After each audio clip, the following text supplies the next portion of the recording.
आयुष्यात प्रगती तेव्हाच होते जेव्हा अंगभूत गुणांना योग्य संधी मिळते। ग्रामीण महिलांना आत्मसन्मानाने जगता यावे, त्यांची जीवनोन्नती व्हावी म्हणून केंद्र आणि राज्य सरकार एकत्र कार्यरत आहेत। गरीब महिलांच्या आयुष्यात समृद्धी यावी म्हणून उपजीविकेचे विविध स्रोत निर्माण केले जात आहेत। त्यांना स्वयंसहायता गट ते महिला किसान सशक्तीकरण परियोजनेचा लाभ मिळतोय। महिला बचत गटातील उत्पादनांच्या विक्रीसाठी महालक्ष्मी सरस माध्यमातून हक्काची बाजारपेठ मिळवून दिलेली आहे।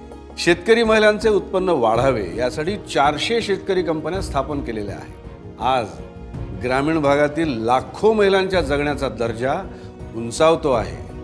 महाराष्ट्र राज्य ग्रामीण जीवनोन्नती अभियान, निर्धार ग्रामीण विकासाचा, महाराष्ट्राच्या उन्नतीचा। ग्रामविकास व पंचायत राज विभाग, महाराष्ट्र शासन।